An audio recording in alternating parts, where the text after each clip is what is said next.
Hello, hello. All right, I think I'm good. I think the music's off because I don't have YouTube, so I can't really hear myself. But then you would hear my YouTube, so that doesn't make sense. Halo's looking good. The avatar's looking good. So if I can get a word in, that audio is fine. Once audio is good, I will turn on the camera. Let me take off this banner here. There we go. Oh wait, no, that's not the banner. This is the banner. It does say the music you're hearing is my new original track, Second Chances, which is true. It is my original track, but it's not new. I actually released it back in April. I'm working hard, steadily working to releasing new music. Hopefully some in the fall. We'll see. It's been busy. But in any case, let me hide this banner here. Keep preserving the good art you love. All right. And let's see who is in the house. And then, okay, Professor Geek is saying coming through loud and clear. And yeah, that's good. I'm sure he was waiting for me to come on. That's wonderful. Let's see. Let me grab a swig of water and then we'll put up the camera.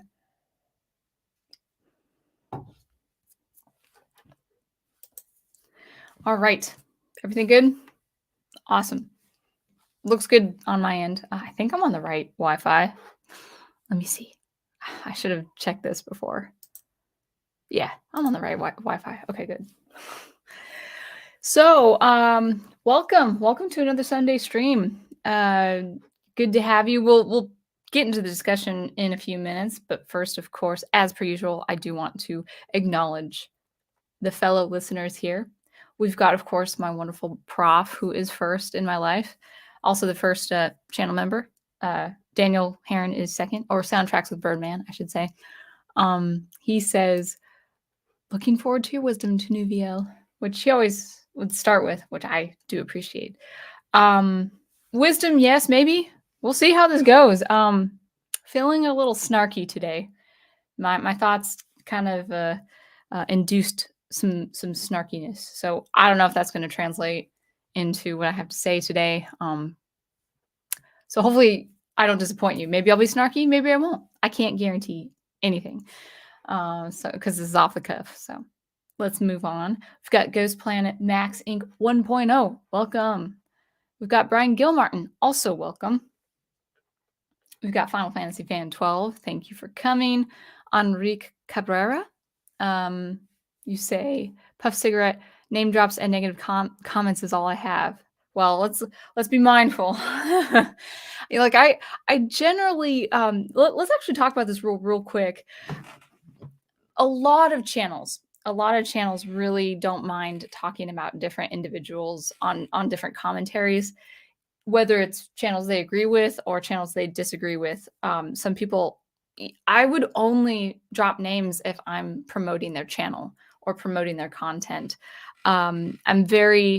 I may have said it once or twice about a channel, maybe in the past, saying, well, I've stopped watching this channel because of these reasons or something.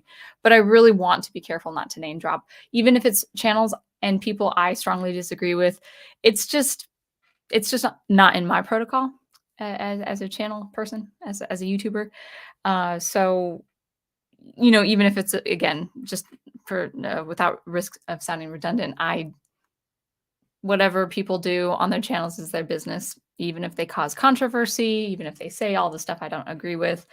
I just make sure I don't say their names specifically. But if it's promoting someone, or if it's promoting at the very least what they do, like Young Rippa, for instance, I have no problem with that. But yeah, I try not to be negative and targeting specific individuals. That is just not my thing. But welcome anyway, Enrique. It's good to Enrique. Is it Enrique or Enrique? I really should know how to pronounce that name, but I do not. Who else do we have? We've got Andreas Hernandez. Welcome. You say welcome to the fellow Ewoks there. Brian is saying to Final Fantasy fan, to be honest, this whole topic makes me want to beat somebody up. So that's what I'm going to actually start with the discussion. A few things. I just want to make sure we got everyone. We've got Private Eye, welcome. Francisco, welcome. Sorry for my long rant. I don't know what rant you're talking about, Francisco. So, oh, you're probably mimicking me. Okay, fair enough. Fair enough. um, and then wisdom or wise cracks will be great. Yeah. Oh, man, I feel it in me, but I don't want to raise any expectations. Okay, so we're gonna stop with that. Enrique, Enrique. Okay, thank you for correcting me. I really do want to make sure I'm pronouncing everyone's name to the best of my ability. So we are going to be talking about booktubers and Barbie viewers and what they have in common. Really, just one thing. It might be a far-fetched correlation, but I think it's imperative. I think it's important to know. And this might actually, if I'm not, I can expect this stream being just a rant on booktubers in general. So, but before I get into any of that, I do want to mention a couple things. This I know is a big thumbnail, with the whole Barbie promotion and stuff like that, and we will be talking about Barbie viewers. We're going to be talking about people who went to see the Barbie movie. I'm not going to talk about the Barbie movie. The only thing I'm going to be talking about in relation to this discussion is culture's reaction to the Barbie movie and maybe what things like marketing did with the Barbie movie. That's pretty much the threshold for me. I'm not going to talk about its contents. I'm not going to talk about whatever message was preached about Barbie. I really don't give my what about it. I was going to say I don't give my 2 cents. I'm like, that's not the right phrase. So I'm not going to be talking about the Barbie film. I'm going to be talking about the cultural response to the Barbie film. And I'm going to be talking about also the correlation to my recent experience with booktubers. This is the second thing I want to talk about before the discussion. I'm going to use the term booktubers. Booktubers. I have no idea if this is a term anymore. I just stumbled upon these channels. I've never watched a booktuber channel in my life until like 2 weeks ago when I was watching reviews of Dan Simmons' Hyperion. I wanted to know what other people were thinking about this book I had just read. And then I started seeing just how much I really don't care for that kind of content. So even if it's an outdated term, and I'm dating myself for using the word booktuber just for simplicity's sake, if I could talk tonight. Have I talked at all today? For simplicity's sake, I am not going to be using any other term besides booktuber. So you can laugh at me. You can say, hey, booktube is not a thing anymore, or booktuber is not a thing. And if you guys are wondering, because I've only stumbled upon this community, which I will not partake in at all, booktube or booktuber. Booktuber is basically this kind of arena in the YouTube sphere of just people promoting and consuming gobs and gobs and gobs amount of books. Like their identity is books and no other thing.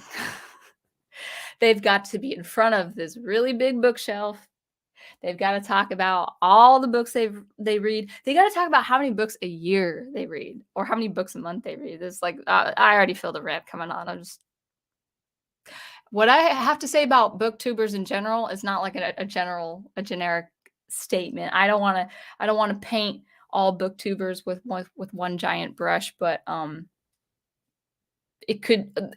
I just have seen recently a handful, like a selection. I would say a good, 7 or 8 different people talking about book reviews of books I had read, not books I'm interested in reading. I find that for myself. So booktubers basically are YouTubers that are just there to talk about books. And they usually talk about books with reviews and recommendations and all of that. And we're going to get into that. So what do booktubers and Barbie viewers have in common? Well, that's what we're going to get into. So just as a recap, just so you know, this stream will not be about the actual Barbie movie or the actual contents in the Barbie movie. And I understand I'm going into this stream kind of ignorant. I don't know if booktuber is still a term. Might be dating myself with this term. I also am going to tell you right in the stream that I have never seen a booktuber video until recently, just 2 weeks ago. So I could be sorely ignorant about booktubers. You guys can say in the chat what you think about booktubers if you've ever heard them or seen their videos or whatever like that. But yeah, those are the mentions I'm gonna say before the stream. So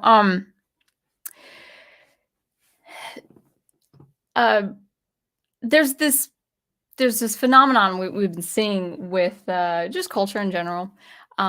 Recently, as we've seen with the Barbie film, and also with Oppenheimer, and of course recent projects in general. Um, this is really off the cuff, and it was so succinct in my head. So hopefully, it will be clear cut in this stream. We'll see. And if none of this makes sense, we'll end our stream early.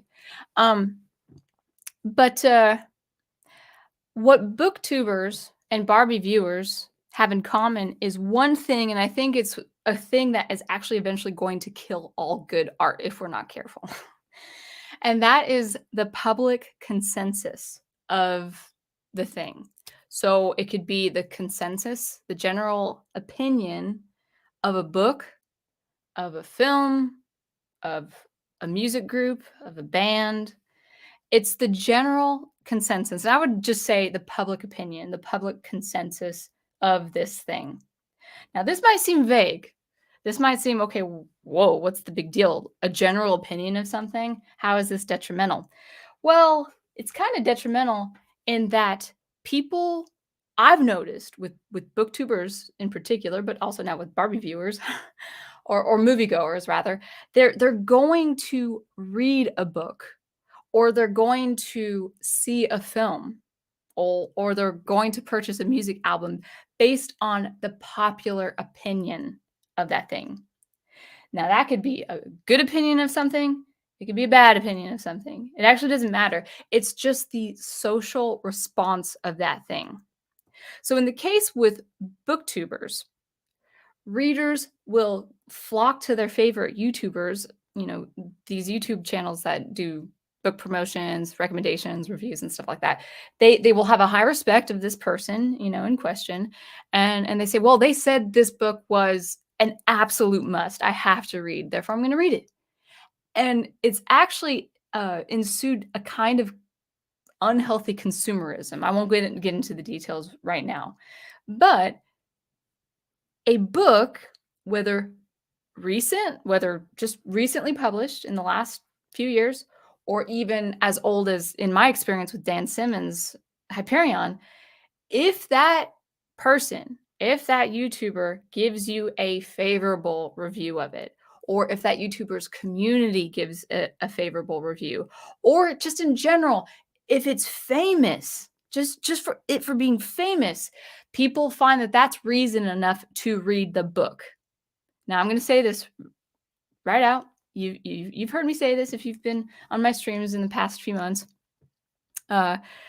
Hyperion is considered a sci-fi classic. It's got awards, it's got prestige, it's got fame, it's got all the things every science fiction writer would want to have of their stories. Hyperion, at least in the last, well, maybe not in the last 10 years, as I've noticed recently, but definitely like 25 years after its publication, it was a household name as far as science fiction literature is concerned.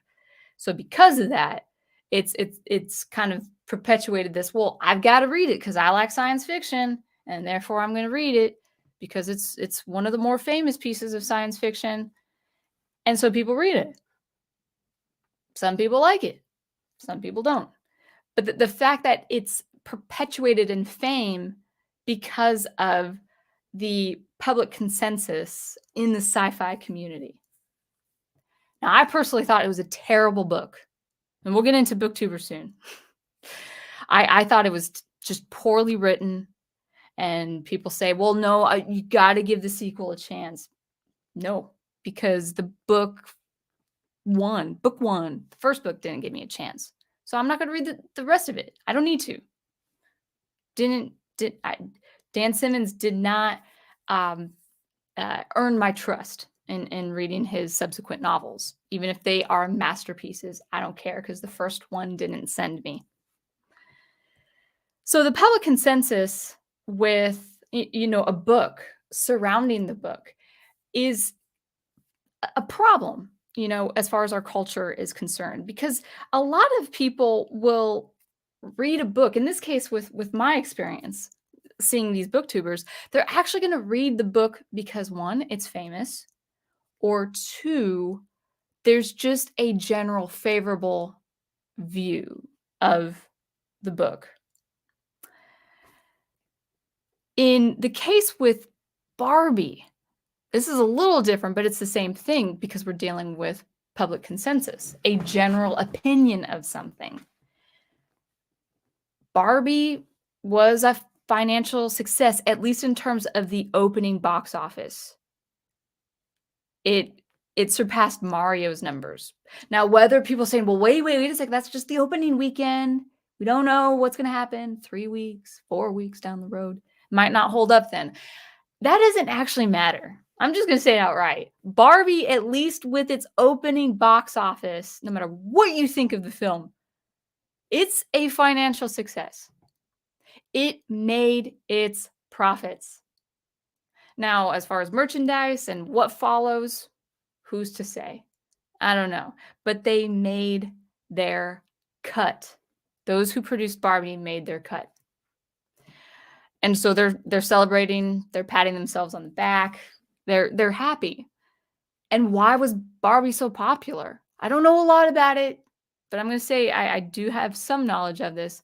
It was the public consensus on, well, we need to watch Barbie because of 2 reasons. I think 2 reasons. One, Barbie was deceitfully marketed as a fun, happy family film until people realized what it was about.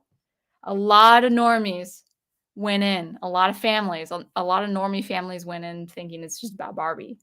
Now, I have no idea the propaganda involved with Barbie. I almost don't care. But they went in and they came out. Some didn't care. Some thought, well, that was a fun movie. Oh, yay. Everything's pink. Awesome. But a lot of people, whether it was family who talked about their friends or people in the social space, like on YouTube or whatever, people knew other people who came out kind of dejected and kind of ticked off that they were, almost not jilted like a lover, but like there's like, oh, I want my money back. This isn't what I was expecting. Well, too late. You went in. You should have known better. By the way, this is a sidebar. People absolutely should have known better about Barbie because why? I think it was the final trailer. I didn't look for it. It was just on like the YouTube ad because YouTube was promoting it. It had a cut. Like it went to a cut like to them on the beach or whatever. And then it went to a black screen with pink and white letters saying, if you like Barbie, this movie isn't for you. And then it would cut into another scene. And then it said in the letters, the pink and white letters, if in the font, the famous Barbie font, it said, if you don't like Barbie, this movie is for you. So I'm sorry. Okay, normies and geeks alike, y'all are dense. Y'all are so dense. I'm sorry, the snark is coming. It was in plain view what the movie was about when it jumped to those words. How clear? Like, it couldn't be any clearer. If you like Barbie, this movie isn't for you. If you don't like Barbie, this movie is for you. So, I'm not giving anyone who went to see Barbie any slack. You guys had your comeuppance. You deserved it. You deserved losing the $14 or whatever it was. So that's an aside. The point is the marketing surrounding Barbie. There were 2 things. It looked like a fun family flick to a lot of people because they weren't paying attention. They weren't reading the words on the final trailer. And then second, there was a feverish competition of which would outperform because there were 2 showings, 2 films, like a double feature almost, however it was promoted. I don't know the details. But Barbie and Oppenheimer, they came out, they were released at the same times. And a lot of people, they were drumming up the marketing and drumming up the contest and saying, hey guys, probably people bet on this kind of stuff. They were saying, which film is going to outperform? And if you're like, well, I want Barbie to outperform, I want Barbie to make the box office, record, then they would go see Barbie. So they won't lose the bet. And then if it was Oppenheimer, they'd go see Oppenheimer. And then most people just went to see the two together. And it created this phenomena that was called Barbenheimer. It was an actual term now. It's an actual term because of this feverish water cooler topic click. Like, if it's in the weekend, I don't want to go to the office being the only one not seeing either of these films.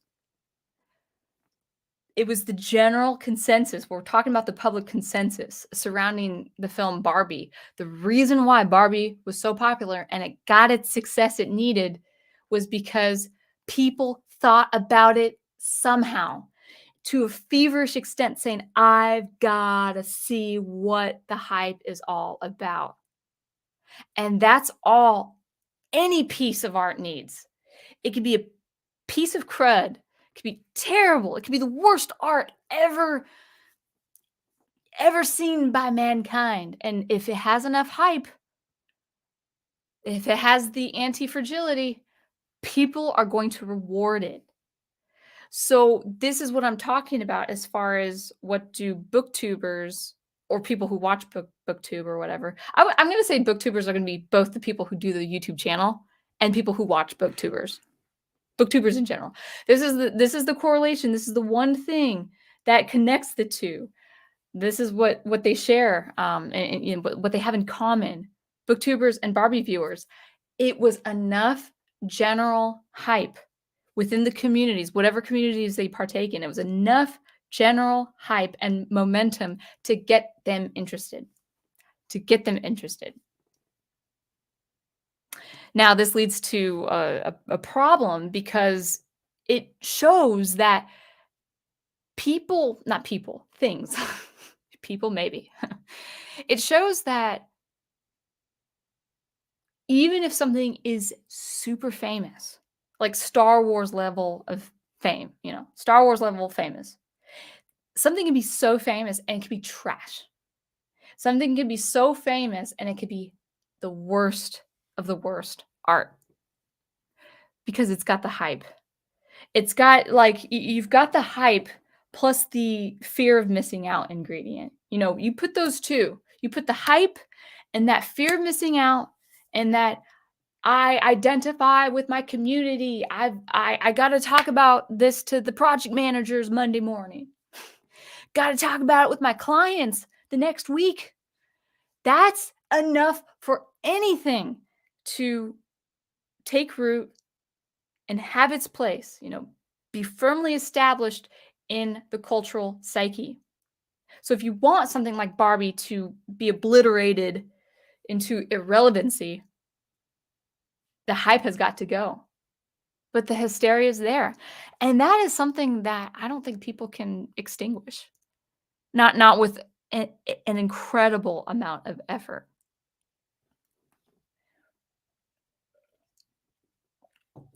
So anyway, now I kind of want to talk just about BookTubers, but we'll get into the chat first. I think I made my point just kind of as a recap. It doesn't matter if trash is let me say this again. It doesn't matter if a film is trash. It doesn't matter if a book is awful.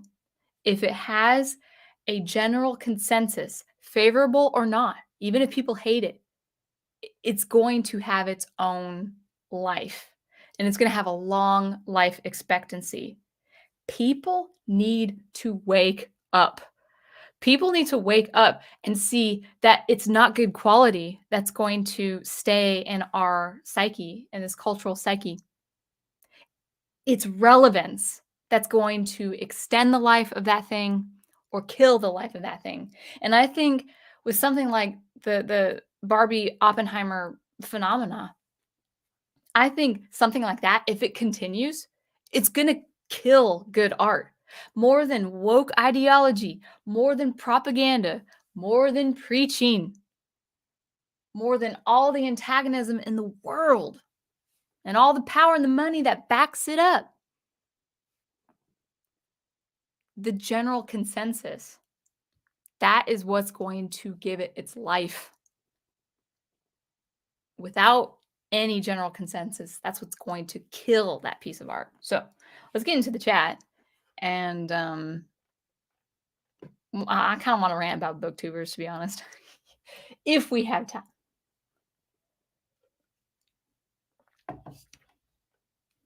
Oh, yeah. Well, yeah. I had a thought, but it's not really clear in my head, so I'm not going to say it in public. So who do we have? We have Aloise as well. Welcome. Big Al, welcome.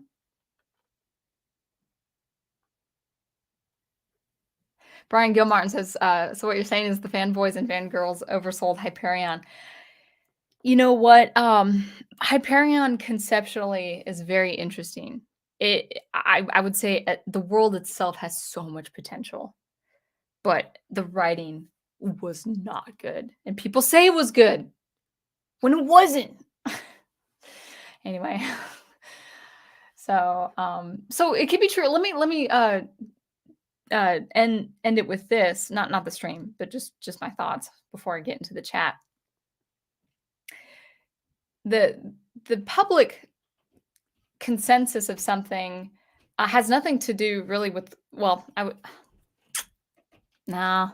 think I'm going to withhold what I'm going to say, because I could be in the, I'm not going to talk about, I'm not going to think my thoughts out loud. Let's just say that. Let's get back into the chat.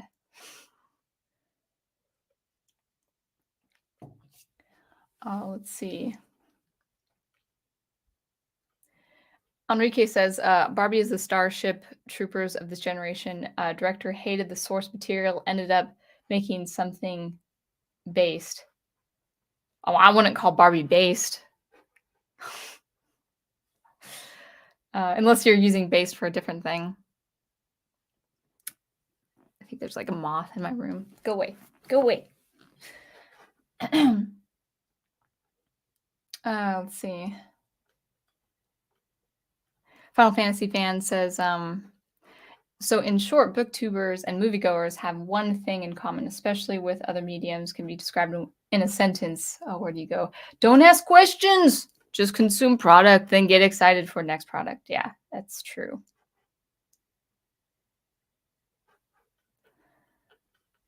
Man, there's like, go away, fly. 1 second. I'm still here.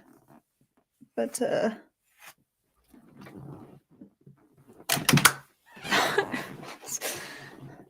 being like a cat right now. All right, Ghost Plant says, it's not getting any of my money. Yeah, yours is going to fixing your mom's car, which is very nice. That's good. And our bills for your 30th birthday. Good. Good. 30 is great. I loved turning 30.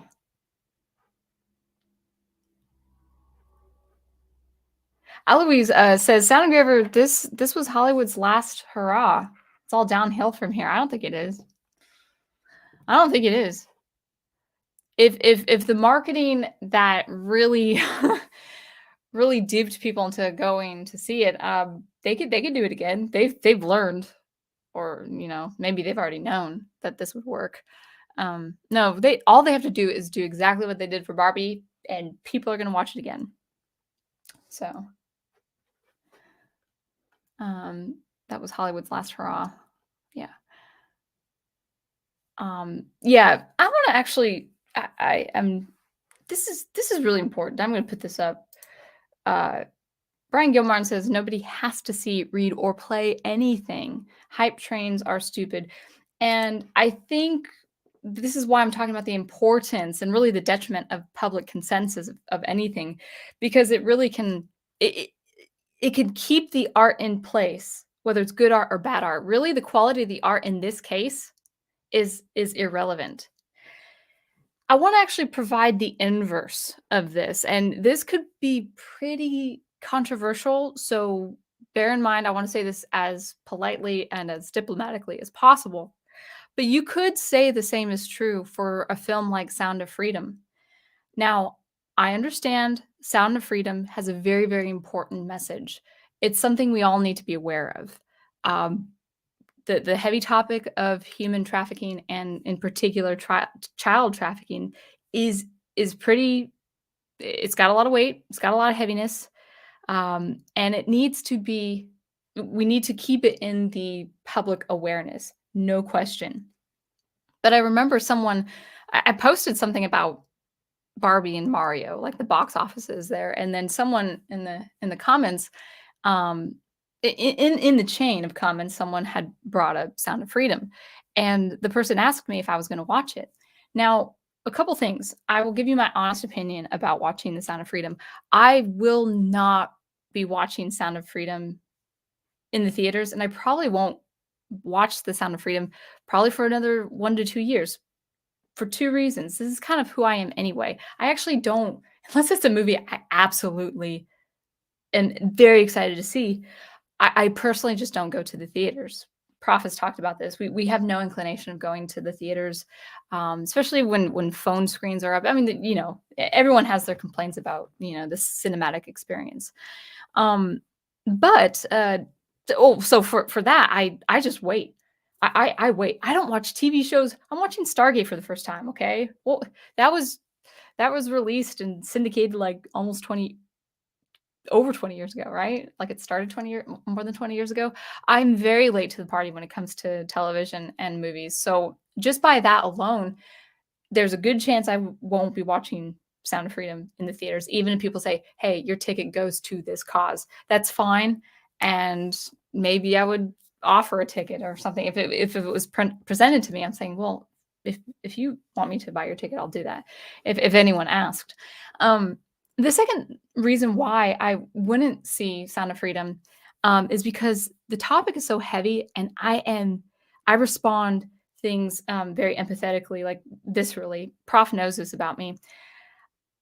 For something like Sound of Freedom, I have to be alone in a room by myself, so I can pause, I can think, cry, pray, whatever the case is. I have almost passed out in a theater before because I respond to things so viscerally. So it actually really wouldn't be medically a good idea for me to go see something heavy like Sound of Freedom. And I actually, I mean, this isn't really a medical history of me, but I've had cases of hypotension where I just lose my blood pressure drops, my heart rate goes down, and it's not a pleasant experience. Prof was watching he did a rewatch a long time ago about the Hitchcock film Notorious with Cary Grant and Ingrid Bergman, I believe. And there's this one scene, and it's drawn out, where she's being poisoned. And the camera's making her feel the effects. And it was a time when we were in a distant relationship, but I was watching through my computer, and I think I told him online. I said, "Hey, can we pause for a second? I think I'm gonna have to like lay down for a few minutes." So it's actually been a case where I've nearly passed out in a theater with something so heavy. Usually it's medical stuff, but even with something so heavy and so dark, like what the content is presented with Sound of Freedom, I will say no. Now, what does this have to do with, the public consensus and the approval of Sound of Freedom? Well, people who I would agree with politically, people could come at me and saying, you need to go support this film because it's anti-woke, it's laying out the truth, it's something you need to be aware of. If you care about children, you absolutely have to go see it. And I can't be forced into something like that. I won't do anything out of like this compulsory, like someone actually enforcing something upon me to go. I was like, I know this movie is important. I know the message is important. But so when even people on maybe your side of the political sphere or cultural sphere, if they say, well, you have to watch it, you're an uncaring individual if you're not going to watch it because this movie is too important. Like, I'm going to watch it when I watch it. And if I don't watch it, that's nothing to you. That's nothing to you, So the public consensus of anything, good or bad, can really be detrimental. You can actually find yourself under a very intense peer pressure, saying you need to go watch it or don't watch it or something like that. Now, I do say don't watch bad stuff anyway, but I'm not like, okay, I will not like get on you personally as a human being if you watch something I don't agree with. Case in point, Big Al Presents is my friend. So there's, people the public consensus could really force other people to do stuff they would not otherwise do. They would say, well, I kind of feel bad that I'm not going to watch this really important film. I guess I will go watch it. And then maybe after the film, they're like, oh, I'm so glad I did. Fine. That's fine. But the whole point is the public consensus can actually perpetuate like this force of nature among human beings in a society. If you do not feel obligated to read, watch, or play anything, as Brian was alluding to, don't do it. Don't do it. Even if it's good art, you don't feel like society is forcing you one way or another. You need to have that breathing space and all that. So we're gonna go ahead and get into the chat again. By the way, I'm not saying that to dissuade you from watching Sound of Freedom. Go watch it. I'm not saying don't watch it, but people can't, like, someone's opinion, even if it's a conservative Christian, coming to me saying, you should feel ashamed that you're not watching this film because it's supporting a really good cause. I'm like, I'll go to Ballard's website and make my contribution that way. Okay? It's like, don't force my hand in any of that, All right. Let's see. Autocorrect. Francisco, I must have missed your comment about the autocorrect. Sorry about that.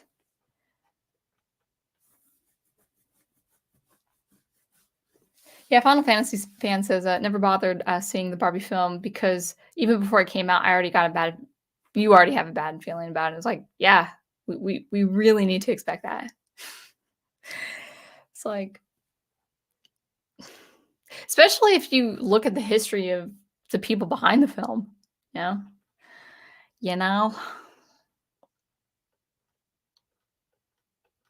Brian Gilmartin says, grifters claim to be anti-Hollywood. Also, grifters pay money to hate watch films by people who hate them.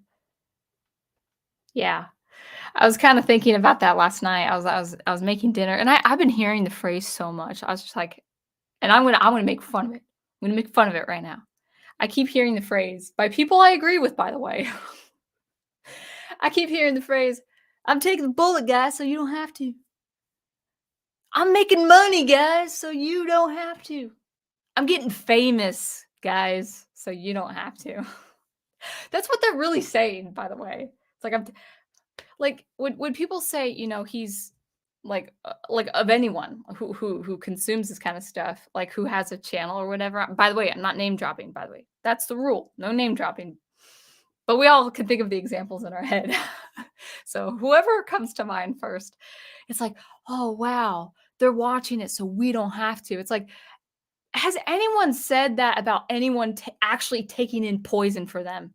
Like, would you stand, stand, at a distance, seeing someone in a real life situation? Would you see someone actually willingly take in poison? It's poison, and you would say, wow, yeah, he's taking in the poison, so we don't have to. It's like, no, you try to stop him.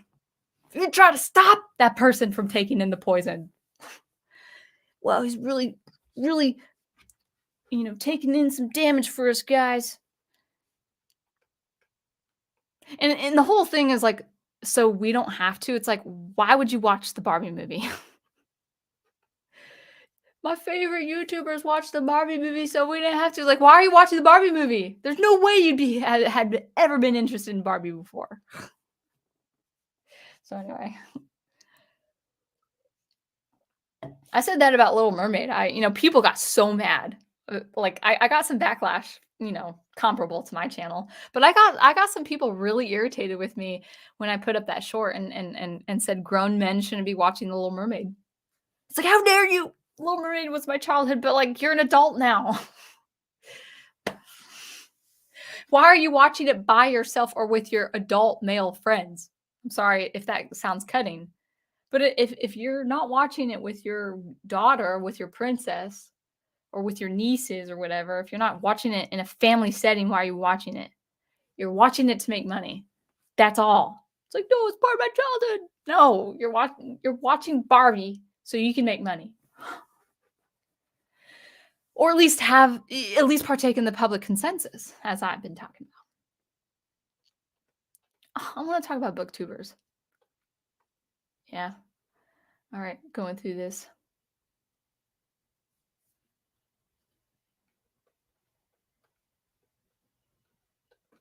Yeah, Ghost Planet says consume stories responsibly, just like the professor. All right.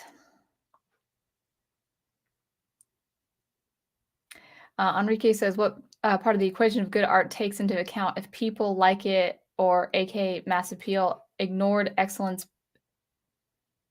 is better than accepted mediocrity? Oh, well, I mean, that's actually probably a good separate video, or a separate stream based on that question alone. But if you've been with my channel for at least 2 or 3 years, like you'll know where my thoughts are as far as art being objective. Your interpretation or your experience of the art is what's subjective. Um, I will be very careful to say, I made the theme of this stream is, well, just because it's famous doesn't mean it's good. That was actually my Hyperion theme, my Hyperion stream theme. Now, the inverse exists, by the way, or I would say conversely, academics, they believe that all famous art is bad because with mass appeal, it can't really appeal to the intellect because the mass doesn't have, the populace, the general populace doesn't have the capacity, the intellectual capacity to understand good art. I mean, people who defended Ryan Johnson's The Last Jedi said, well, you're not looking deep enough because you don't have the capacity to understand things more deeply. I'm like, no, people understood the archetypes and the tropes involved in Star Wars. That's all they wanted. With or without Luke Skywalker, that's all they wanted with their Star Wars films. And that's easy to do, and you can do it masterfully. You can produce a masterfully done film with just that premise. But it was a terrible film. But people who defended Ryan Johnson saying they didn't understand the depths behind it. I was like, it was nihilism. That's all. It was deconstructionism. It was a deconstructionist approach to Star Wars. That's all it was. And that doesn't take a lot of intellectual capacity, So the academics, in my experience in the liberal arts, a lot of my professors really encouraged this idea, like, well, I'm producing really sophisticated music, and if only 20 people in the whole wide world hear it only once, that's enough. So there is an inverse, like, so I'm not saying because it's famous it isn't good. No, I'm just saying things can, not everything, but things can be famous that are not good. So for instance, Lord of the Rings is famous, but it's also good. Hyperion is famous, it ain't good. So maybe BookTubers will be another stream.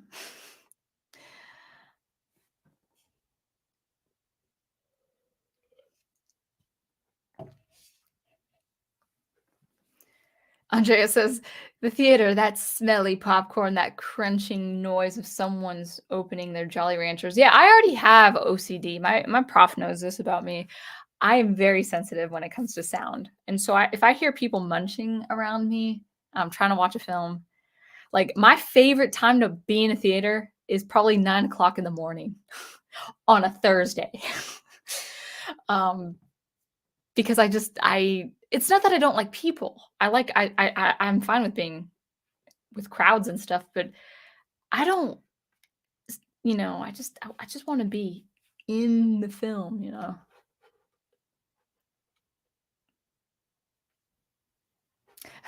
Professor Geek says, Stargate SG1 puts my love through an emotional roller coaster. By love, he means me, and it's true. It's true. Even with some comedy, with some, comic relief, there's a lot of heart in those episodes for sure. One second here. I'm just gonna continue down with the chat. Hmm.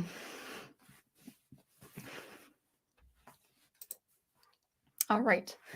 Mm, mm, mm, mm. Private Eye says, I honestly don't like when people try to force something like that into me. I really don't like the hype train. I mean, I'm not saying hype in and of itself is a bad thing, but it can be, it is kind of a coercion or coercing. Like if you when you feel obligated to do something you otherwise wouldn't do just because everyone else is doing it. That's where I would say just be very careful. Sweet Chris of mine? Sweet Chris of mine? Is that how you would say it? Hello to you. Welcome. I haven't seen you before. Welcome to the channel. Brian says peer pressure is one of my pet peeves. When people try to pressure me into something, my first thought is usually want to yell, "Would you just back off?"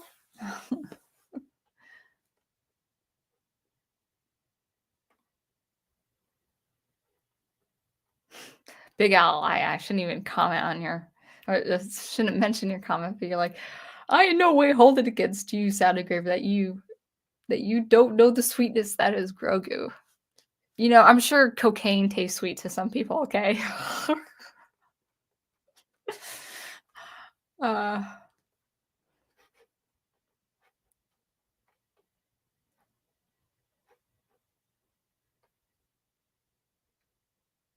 Yeah, sweet Chris of mine. I hope I'm saying your avatar correctly or your name correctly. I hate watching is its own kind of consumerism. Yep, that's been a theme of both my channel and also Professor Geek's channel. You have to be at a point where you can resist that. It's true, and it takes friction. I've talked about that too.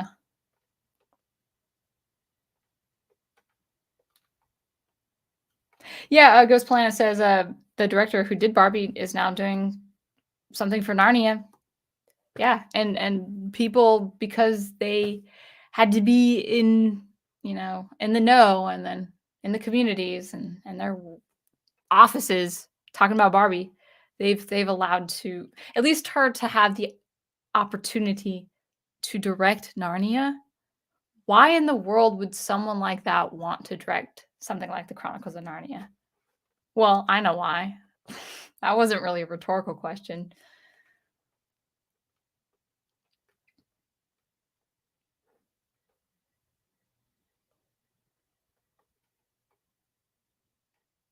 All right. Oh, there's like a lot of good things. Should I? Uh, yeah, maybe I'll talk about booktubers on another stream. The time kind of went away from me. But who knows? Maybe I'll get to the end of the comments and we can talk about it. So yeah, Sweet Chris Mine says is like the song Sweet Child of Mine. Yeah, that's I was hearing that melody when I said your name. Yeah. All right. Yeah, I made it to the end of the chat. I was kind of scrolling through. I kind of want to rant about booktubers because we're talking about booktubers. But I kind of want to just take a quick break, or not. I don't know. And maybe take it like a 2-minute break and come back because kind of want to just get it off my chest about booktubers in general. Do you guys want to hear a rant about booktubers? I don't know. Your call.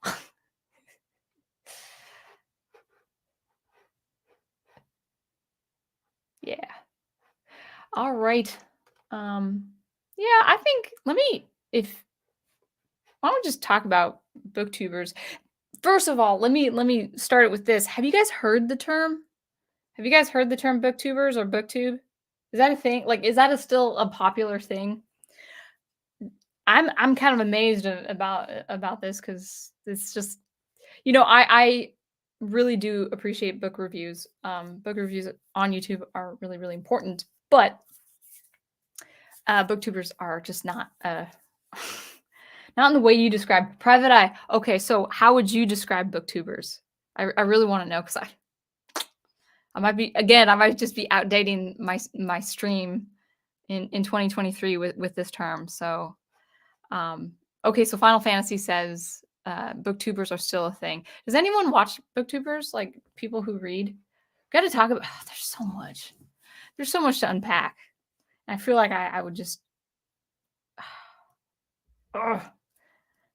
Yeah, I might as well get it out of my system because it's going to be a couple weeks before being able to talk about it again. So let me spending like 2 minutes deciding. Yeah, let me take a quick break, and I'll put up my music again, and then I will go back into uh, the chat and rant about booktubers because they're kind of they kind of struggle with the same thing as people like the Phantom Menace, people who are diehard music fans of a certain group. I mean, the kind of the fan addicts kind of mentality. So, yeah, let's. Eloise says I used to listen to booktubers. Tell me what made you change. Unless you just lost an interest, you can tell me that too. So let me go ahead. I'm gonna pull up my music real quick, and I will be back in like 3 minutes. Hopefully, the rant will be fast.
I just realized. Are you guys still here? Realized there was no music. So sorry. I It's kind of confusing. I turned up the volume, but I didn't press play. So probably didn't hear any music then, but so we're in it an hour in, and yeah, like I have something that's been on my mind today, and when I'm thinking about it, it's the right time to talk about it, right? Isn't that how it works? Andrea Hernandez says booktubers. By the way, can you hear me? Is everything good? I unmuted myself, right? Okay. I'm sure you can hear me. You say booktubers, from what I've seen, are just people that review books, whether new or classics. They usually have big shelves of books and show that they read a lot. Yeah, that's very good description of them. Eloise says of BookTubers that you had seen it before or listened to them before, but you lost interest. It became bland to see the same kinds of books recommended across all BookTube. The only exception being Game of Thrones. I don't know the other one. Oh, Song of Ice and Fire. Is that what that? That's a long word. No longer cared. And then all right. So okay, my impression of BookTubers then are I guess the general impression. So basically, even if I'm using the term incorrectly, BookTubers are YouTubers. YouTubers are that are just talking about books, and they come. So this is just kind of just a general impression of booktubers. Booktubers they talk about different books, recommending different books, giving reviews and different things like that. Usually in front of a bookshelf, but not even just a bookshelf. Like I have a bookshelf that does not come, cover my wall. Now some people have that, even people who aren't booktubers. I have a great uncle who, a great, like an older uncle, like my grandfather's brother. He and his wife had like two walls of their homes just covered in books because they just read all these old books and studies and all that. So I know that thing exists, but they booktubers kind of strike me as like I want to show you how much I read, which is fine, but it's like it gives me the impression it's like you are placing all your identity in books, just physical books. I'm a reader, I'm a musician, I'm a composer, I'm a gamer. I like a lot of different things, but even with something so dear to my heart like composing music, I never want to come across as like this is my identity. It is a huge integral part of me, but it's like I don't need to show it. Like if people like to hear my music, that's fine. They don't like to hear my music, that is also fine. But it comes across like at least to me as a little too much. Like it's always books. Like, and there was one booktuber that I actually did see that he said, "I'm not in my normal room because we have a guest in our home." I was like, "Hey, man, you look normal. You look normal. You look like a reader, but also normal." So there was that. But the point I really wanted to make about booktubers, at least my impression of booktubers, is really where you need to be careful when coming across books that you have read or are thinking about reading. So I really need to tell you my experience with two books in particular. As before, uh, it's Hyperion, Dan Simmons' sci-fi classic Hyperion. I was actually I was a little disappointed. Um, just this constant acclaim and accolades for this book, like the writing was amazing, the world building was fantastic, and the ending, like some people didn't like the ending and they told me as much on their YouTube channels, but then but they would always talk about like these characters are well developed and stuff like that. And you got to read the sequel to really understand the scope of the duology. And even booktubers with Hyperion in particular, even booktubers who had issues with the book were so soft in their criticism. And maybe that's just me being a music teacher. I want to say what's good about something, but I also want to really show a certain person, a certain student, what they need improving, and what where they need improvement. I want to say that right. And so many of these booktubers concerning this sci-fi classic, I knew they wanted to say more. Like I knew they wanted to get negative and have some harsh criticism, but they didn't. Instead, they would say it in like, "Well, I didn't prefer this, and this is my own subjective reading experience. To each their own. You might like it. I didn't. This wasn't my cup of tea." Whereas I with my book review of Hyperion, I had a legitimate problem with the ending. Like that writer betrayed my trust of anything going forward, at least with sci-fi. I guess he writes horror too, or he has written horror. I don't read horror, but I don't want to read any more of his sci-fi because he betrayed my trust. He kind of his writing was basically like, I don't care about your time as a reader. That's a legitimate issue that all writers should be aware of, and all readers should be aware of going into a book. And so I said as much on my Hyperion stream. Um, but a lot of people didn't say as much. They didn't say, "Hey, listen, this just wasn't my thing. You know, all readers are different. You might not like this, but maybe if you like this, you will appreciate this." It was really like sugarcoating a lot of stuff. That's the first problem I had with the selection of booktubers that I had come across with Hyperion, is that they were really sugarcoating the criticism, if they had any criticism. Some people had zero criticism. Now, as far as praise of a certain book, we'll get into it was my experience with Hyperion, but also another sci-fi book I had read. That's the first book of another series, a very, very popular sci-fi series recently called The Red Rising. This was by Pierce Brown.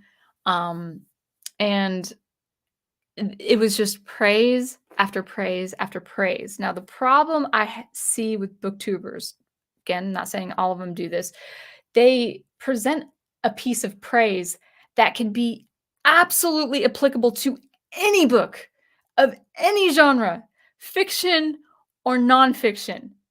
So a general comment could be, and the way he just interwove the themes, it was brilliant. And the way he made you feel for the characters, it was so moving and it was so excellent. It was so expertly done. That's the kind of praise they use. Well, that's not specific to the book. That's not specific to the story. Now, sometimes they will get specific where they're talking about the overall summary, the overall plot of the story, you know, the world building, the setting, the characters and the stakes involved. So, of course, booktubers are going to be specific in that way. They're going to provide a summary and then their own impressions of it. But when they get into their own impressions of it, they fail to be absolutely specific about the praise. So some people will use things, words like theme. That's what I meant to say. They'll use words like theme in a way that just is not homed in and not specific to that story. So for instance, the a theme, this is just coming right out of my head, the theme of, you know, fighting for freedom in the midst of betrayal and how to react to that betrayal. Are you going to be heroic about it? Are you going to be noble about it? Or are you going to be deceitful and conniving and have a vengeance, you know, against the person that betrayed you? That's not really a good theme, but bear with me. Well, just what I laid out, just right there, how to react to betrayal. That could be in any story, and that could be in any biography of an actual human being, you know? It's like, well, how does it in this story make the story special? You're not giving me anything about these stories. It's like, oh, the character underwent so much heartbreak. I'm like, how specifically? With my review of Darth Plagueis, I was very specific of how Darth Plagueis, as a formidable Force user, was contending with the Force, with the divine nature of the Force itself.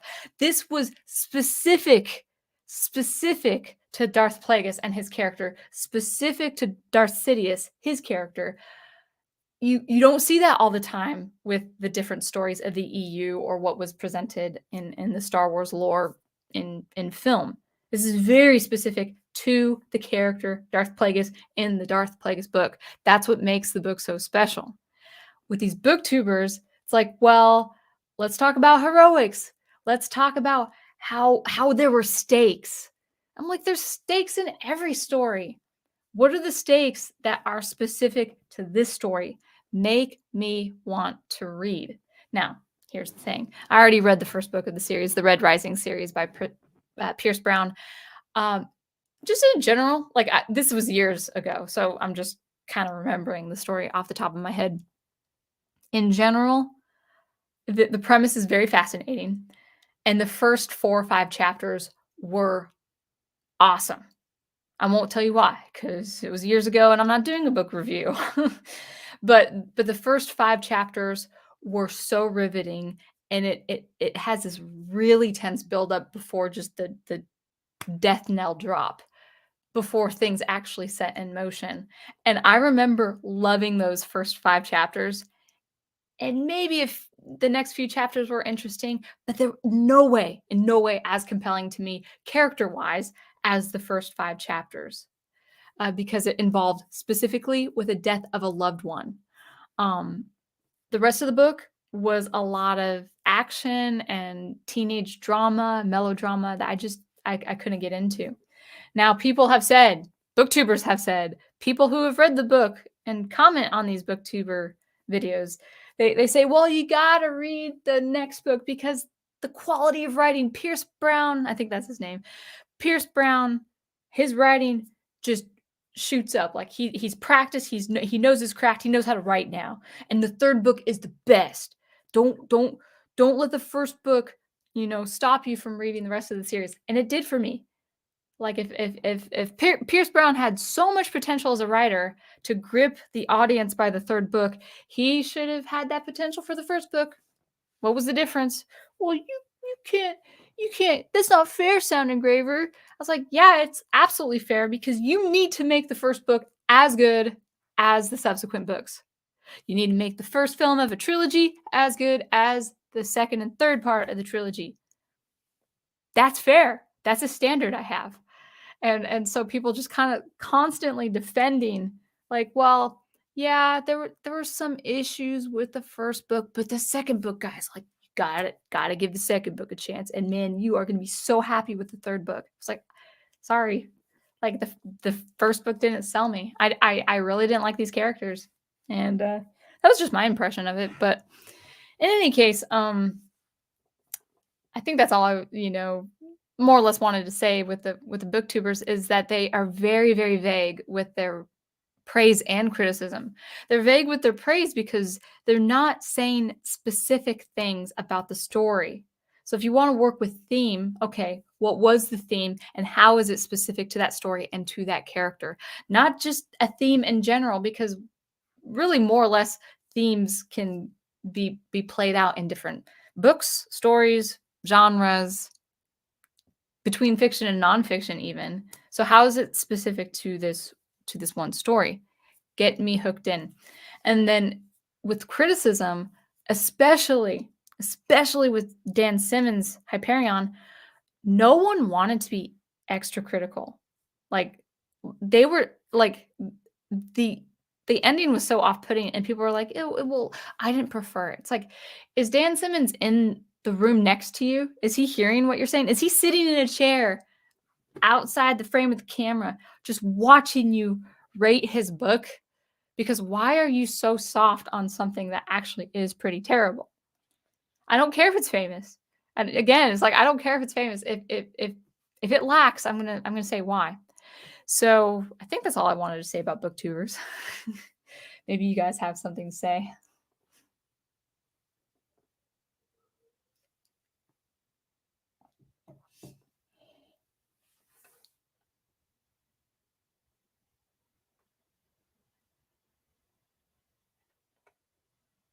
Let's see. Enrique says, can you say reader with a hard R if you're not a booktuber?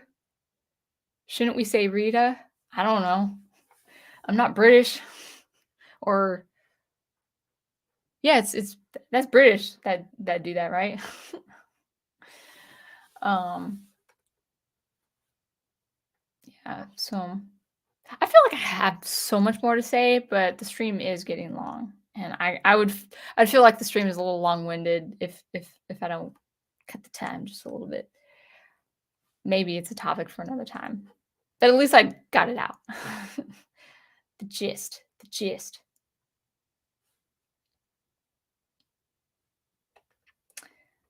Andrea says, I understand what you're talking about, Sound Engraver. When I look to read something, I usually want to know what the plot and characters are instead of, oh, it's just good, people will love it.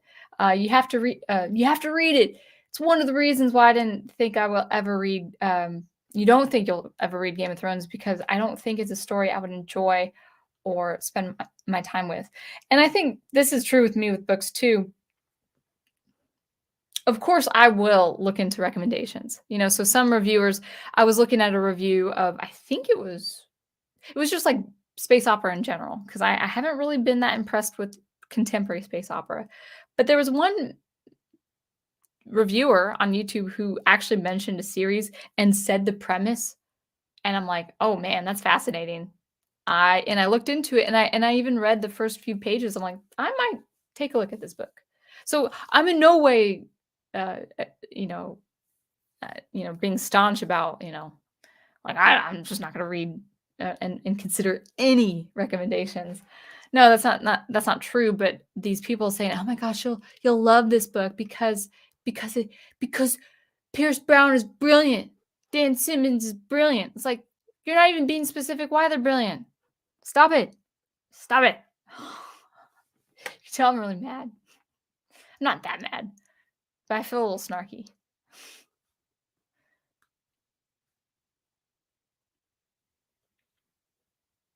So Brian Gilmartin, he's not talking to me, but you're talking to Andrea, saying that's how you feel about actually Berserk and Evangelion. I'm aware of the stories, but of course I don't read anime manga. No, I don't watch anime. I don't read manga, graphic novels or otherwise.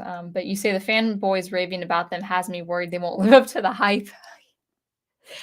And that's the thing, is like, if let's say it was really important for you to sell a book, not even your own book, you're just promoting a book, saying, "This is why I've read this book." That's the most sincere way you can do it.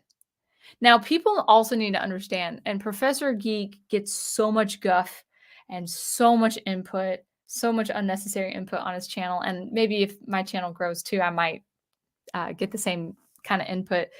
But I lost my train of thought. What was I going with this? The fanboys. Oh, something about fanboys. Ah, darn. What was I gonna say? It'll come back to me. Um, the hype. Something about the hype. Oh, well, I mean, I guess it was just more like they'll talk about it being good, but they're not providing the bullet points. Well, how do you got to promote a book like a sales pitch, or a movie, like you go to the producer saying, "I've got this script, I've got this scene, I've got this scenario, I've got this film in mind." And basically, I don't know how the film industry works, but basically you're only given like just a small amount of page space to sell your story. And they can't even do that. People who are like, "Oh man, Berserk is amazing." I was like, "Well, can you tell us why?" "No, it's just amazing. You gotta watch it yourself. I can't I can't tell it for you. You gotta see, you gotta know it yourself." Yeah.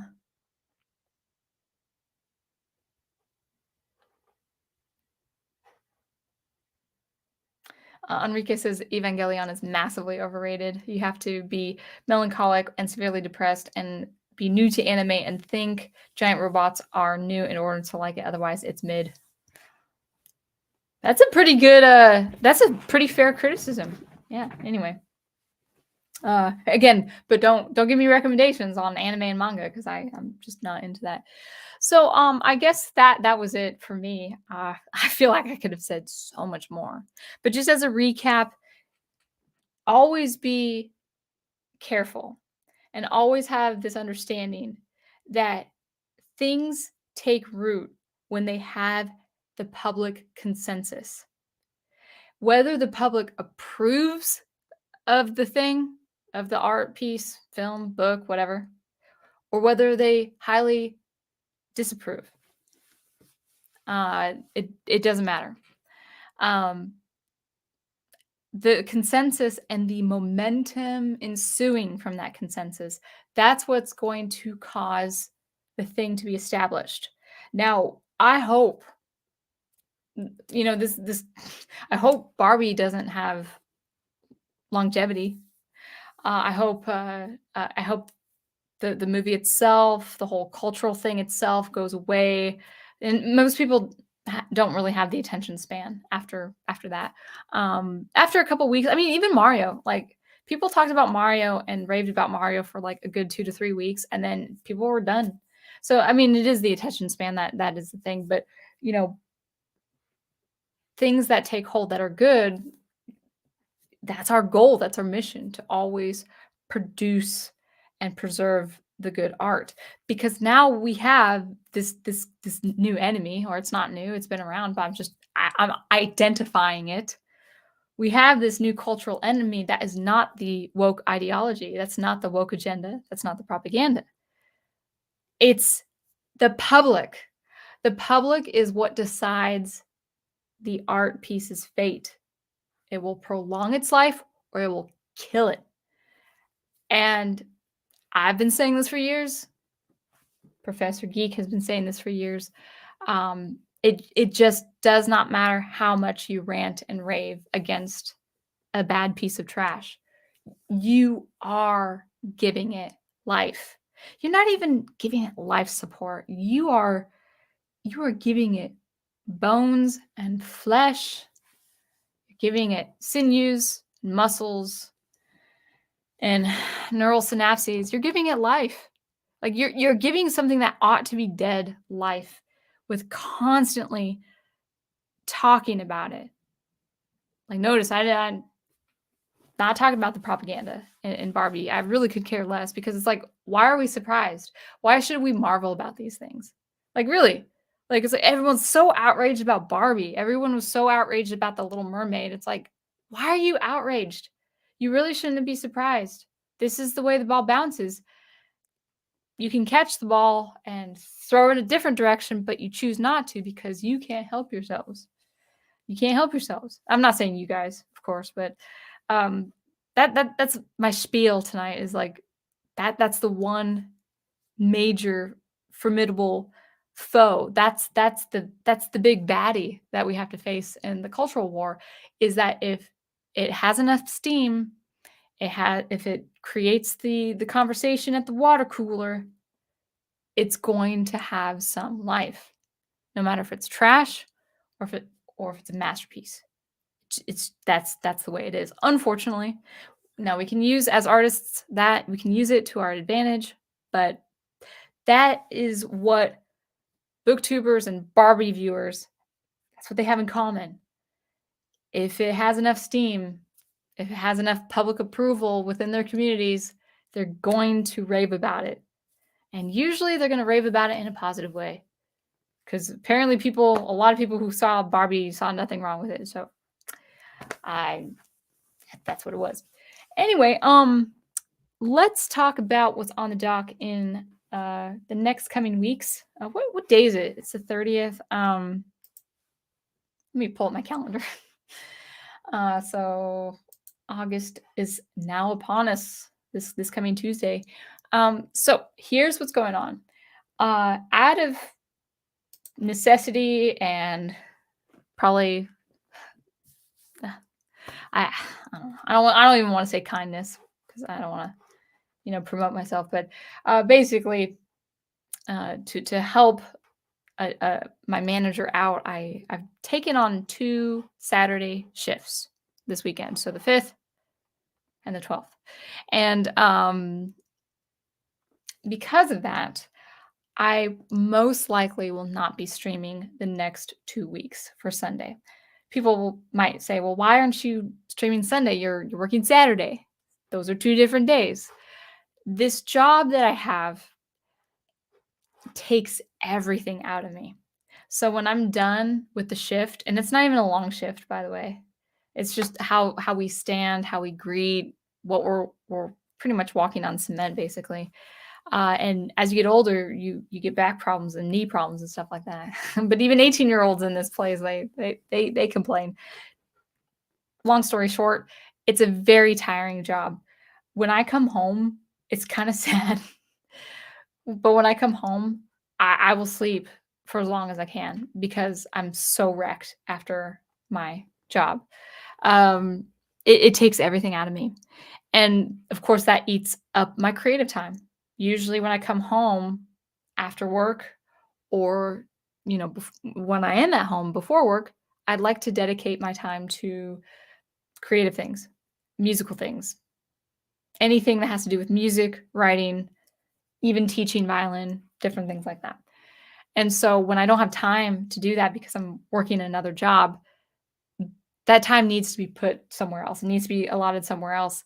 And I think I want to give Sunday that window just in case I'm too tired to work that following evening on a Saturday. I'm going to go ahead and give Sunday that window to just do creative tasks. So likely I will not be streaming the next 2 Sundays. It's kind of unusual, but I just really do want the extra time for my creative stuff. So there is that. I will always try to promote and produce more content. It's been a very busy season. I'm not like walking away from YouTube, but if I don't have the time to compose or write, that is the first thing before YouTube content, before I look at my channel. I love my channel. I love what I do on my channel. But if I have to choose between the two, it's my artistic endeavors first. Then it's YouTube. It's not the most I would say it's not the healthiest thing for, maintaining a YouTube channel. You really do have to be consistent, but it's far too important for me to be in my music and my writing. So it will be kind of a scant couple of weeks, maybe a month, but I will do my best to always get something out there. So in any case, I think that's it. That was a good stream. I'm feeling a little beat after that rant. So hopefully I gave you the snarkiness that you needed. But as always, until I see you next, always thank you for watching and listening. So glad you guys can hear my thoughts and enjoy and take something from it. But more importantly, more important than that, I always would ask you to keep promoting, preserving, promoting. I think I want to do that in order. Keep say it one more time. Keep producing, preserving, and promoting that good art that you love, and I will catch you another time. Bye.